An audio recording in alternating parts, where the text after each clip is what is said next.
Hey everyone, so much to unpack here from Pastor Shane here in the Mojave Desert. The weather's getting nice. Man, I'm hearing so much stuff. You get the, hyper conservatives putting down the charismatics. You get people slamming Driscoll because he never, fully repented and was restored. And then it's all a gimmick. It's all a joke. And then you have others supporting the person, ex-stripper, whatever it is, a guy on a pole with the shirt off, swallowing a sword. And then you have, people supporting that, people coming against it. Then you have saying, hey, at least Mark and the pastor came on the stage and restored the relationship, applause to that for sure. But then you have people, saying that Mark backed away from it. He shouldn't have rebuked in public. It should have been a private thing. But, there's so many questions because many of us weren't there. When did this event happen? What was Mark if I was the next speaker following that, or did some time elapse? I mean, there's so much. So right to the point, couple thoughts. Monster trucks, fire going into the air, this guy doing this pole thing. Okay.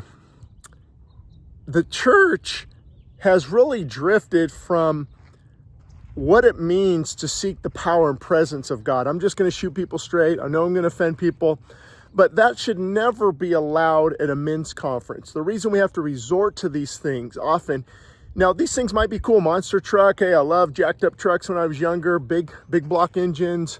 I love shooting. Some of this stuff, that guy, what he did on the pole, ex-stripper, whatever, is so inappropriate for a men's conference. I don't even think I need to share that, but for those who don't know, I'm sharing it.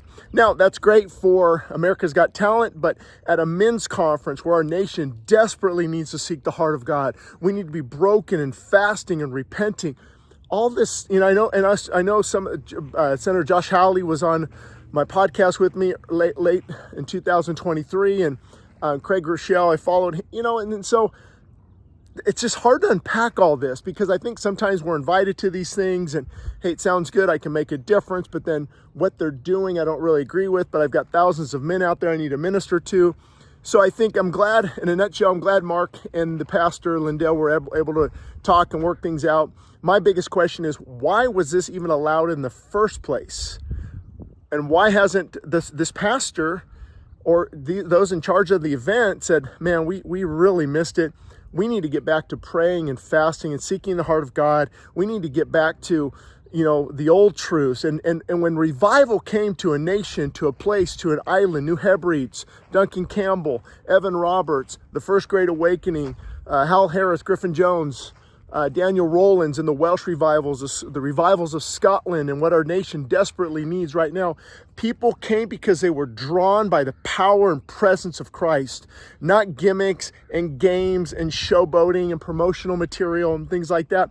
That might be great for drawing a crowd, but you will never draw the presence of God. And that's my concern, is that we've drifted away from the old truths of brokenness and humility and prayer and worship. And Lord, we need you to move. We're not going to use gimmicks and games. And, but if a church wants to have a shooting event, or they wanted a monster truck there I'm not going to get bent out of shape over these things, but we have to ask the question, why are we doing these things?